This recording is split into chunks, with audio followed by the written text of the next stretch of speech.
வணக்கம். உங்களின் Dakshinamurthy. My software journey 9 அதில் எதை பார்க்க போகிறோன்னா டாக்டர் சப்போர்ட் ப்ராஜெக்ட். ஸோ எனக்கு லாங் டேர்மாக ஒரு சூப்பரான ப்ராஜெக்ட்டு, எல்லாருக்கும் போய் ரீச் ஆகணுன்ற மாதிரியான ஒரு விஷயத்தை நம்ம பண்ணணும் அப்படின்னு சொல்லிட்டு ஒரு ஆசை. ஸோ நான் நிறைய ப்ராஜெக்ட்லாம் வச்சுருந்தேன். ஸோ அதை பேஸ் பண்ணி ஒரு டீம் வந்தாங்க. சார் உங்கள்கிட்ட என்னென்ன ப்ராஜெக்ட் இருக்குது, நம்ம பண்ணலாம் ஏதாவது அப்படின்னு சொன்னாங்க. அப்போது இந்த டாக்டர் சப்போர்ட் ப்ராஜெக்ட் அப்படின்றத பற்றி எக்ஸ்பிளைன் பண்ணேன். ஸோ நமக்கு ஏதாவது ஒரு ஹை லெவலில் இருக்கிற பார்த்திங்கன்னா ஆஃபீஸ் போகிற எல்லா பீப்புளுக்குமே ஒரு உடம்பு சரியில்லை, வீட்டில் இருக்கிறவங்களுக்கு உடம்பு சரியில்லை அப்படின்னா அன்றைக்கி ஹாஸ்பிட்டல் போனோம்னா அந்த ஒரு நாளே போயிடும். அவர் டாக்டரை பார்க்குறது பார்த்திங்கன்னா 10 நிமிஷம் 20 நிமிஷம் இருக்கும். ஆனால் பார்த்திங்கன்னா போனோம் அப்படின்னா க்யூவில் உக்காந்தோம்னா அந்த நாளே போயிடும். எனக்கு ரொம்ப சிம்பிளான ஒரே ஒரு கேல்குலேஷன் தான். ஒரு 100 பேர் ஒரு டாக்டரை பார்க்குறாங்கன்னு வச்சுங்களேன், ஒரே ரெண்டு இம்பார்ட்டண்ட் பீப்புளுக்கு அப்பாயின்மெண்ட் பேசிஸில் அவங்க போய் உடனே ஒரு 10 நிமிஷத்தில் பார்த்துட்டு டைம் சேவ் பண்ணி பார்த்துட்டு வரணும். இதுதான் கான்செப்ட். ஸோ அப்போது ஒரு கேல்குலேஷன் பண்ணோம். ஒரு டிஸ்ட்ரிக்டில் இத்தனை டாக்டர் இருக்கார். ஸோ என்டையர் தமிழ்நாடு மட்டும் நம்ம இதை சக்ஸஸ்ஃபுல்லாக இம்ப்ளிமெண்ட் பண்ணோன்னா ஒரு நாளைக்கு எத்தனை பேர் பெனிஃபிட் ஆவாங்க அப்படின்னு ஒரு கேல்குலேஷன் பண்ணோம். ஸோ அதெல்லாம் பார்த்துட்டு, சார் இது ஒரு அற்புதமான ப்ராஜெக்ட் சார், பண்ணிடலாம், மார்க்கெட்டிங்கை நாங்கள் பார்த்துக்குறோம், நீங்கள் சாஃப்ட்வேர் மட்டும் பண்ணுங்கள் போதும் அப்படின்னு சொன்னாங்க. பட் அது டெவலப்மெண்ட் பண்ணுறதுக்கு ஒரு டைம் பீரியட் ஆகும், ஒரு 6 months 1 year. ஸோ அதுக்கு பட்ஜெட்டிங் வேணும், அமௌண்ட் வேணும். ஸோ அதுக்கு ஸோ நாங்களும் ஃபண்டு போடுறோம், நீங்களும் ஃபண்டு போடுங்க, நமக்கு தெரிஞ்ச எல்லாருக்கிட்டையும் ஃபண்டு வாங்கி போட்டுட்டு ஸ்டார்ட் பண்ணலாம் அப்படின்னா. ஸோ அந்த ப்ராஜெக்ட் ரொம்ப நல்லாவே வந்துருச்சு.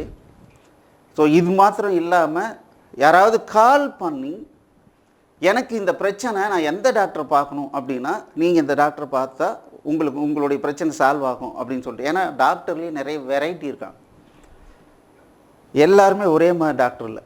ஸோ எம்பிபிஎஸ் வரைக்கும் தான் காமன். எம்பிபிஎஸ்ஸை தாண்டி போகும்போது ஸோ ஒவ்வொருத்தரும் தனித்தனி ஸ்பெஷலிஸ்ட். ஸோ கண்ணை மட்டும் பார்க்குறவர் இருப்பார், இறைப்பை மட்டும் பார்க்குறவர் ஒருத்தர் இருப்பார், மெடிசின் மட்டும் கொடுக்குறவர் ஒருத்தர் இருப்பார், ஸோ கிட்னி மட்டும் ஒருத்தர் பார்ப்பார், அதில் ஸ்பெஷலிஸ்ட்டாக இருப்பார். இது மாதிரி ஒவ்வொரு காம்பனண்ட்லேயும் இருக்கும். ஸோ நம்ம என்ன பிரச்சனை, என்ன ப்ராப்ளம் அப்படின்னு சிம்டமை பேஸ் பண்ணி இந்த டாக்டர் முதல்ல போய் பாருங்கள், அதில் எங்கள் லிஸ்ட்டில் இருக்கிற இந்த ஹாஸ்பிட்டலில் உங்களுக்கு பக்கத்தில் இருக்காரு, நீங்கள் போய் பாருங்கள் அப்படின்ற மாதிரி ஸ்டார்ட் பண்ணோம். என்னென்னா இந்த மார்க்கெட்டிங் டீமு இப்போ நான் பார்த்தீங்கன்னா என்னுடைய சைடில் ஏகப்பட்ட அமௌண்ட் இந்த ஸ்கீமை சொன்னோடனே எல்லாம் இம்ப்ரெஸ் ஆகிட்டாங்க. உடனே நிறைய பணத்தை போட்டு ஸ்டார்ட் பண்ணிட்டோம்.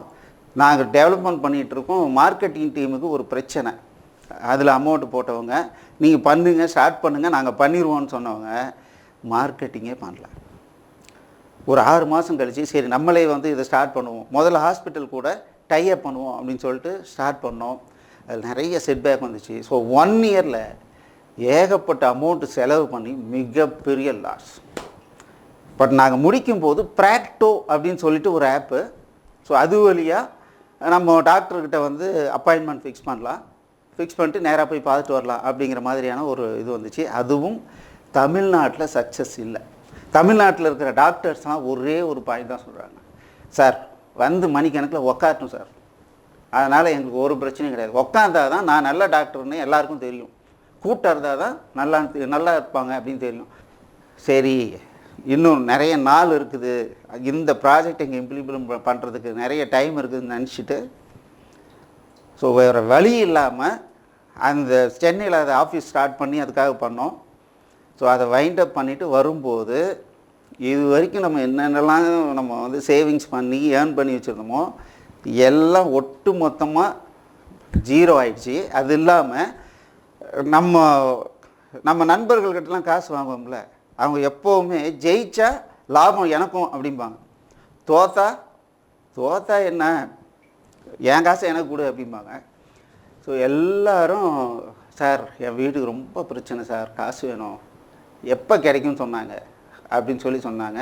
பட் இப்படி தான் வருவாங்கன்னு தெரியும். ஸோ அப்போ என்ன பண்ணோம் அப்படின்னா நான் ஒரு பிளான் பண்ணேன். ஸோ இது எல்லாமே ஃபுல்லாக செலவாயிடுச்சு. சம்பளமாக கொடுத்த காசும் அட்வர்டைஸ்மெண்ட் கொடுத்த காசும் திரும்பி வராது. பட் நீங்கள் கேட்குறீங்க, கண்டிப்பாக பண்ணிக்கலாம். பட் நான் எப்படி கொடுப்பேன்னா 10,000 ரூபா தான் கொடுப்பேன். நான் இப்போ வேலைக்கு போகிறேன், போயிட்டு 10,000 ஒவ்வொருத்தருக்காக கொடுக்குறேன் அப்படின்னு சொல்லிவிட்டு நான் என்ன பண்ணேன்னா, ஒரு பெங்களூர் பேஸ்ட் கம்பெனிக்கு அந்த டைமில் ஒரு ஸ்பெசிஃபிக் ரெக்குவயர்மெண்ட் இருந்தது. அந்த இடத்துல போய் சிட் பண்ணேன். ஒரு 1 இயர் நான் ஒர்க் பண்ணேன். அதை பற்றிய டீட்டெயில், இந்த கடன்லாம் எப்படி ரிசால்வ் பண்ணோம் அப்படிங்கிறத நெக்ஸ்ட் கிளாஸில் பார்க்கலாம். தேங்க்யூ.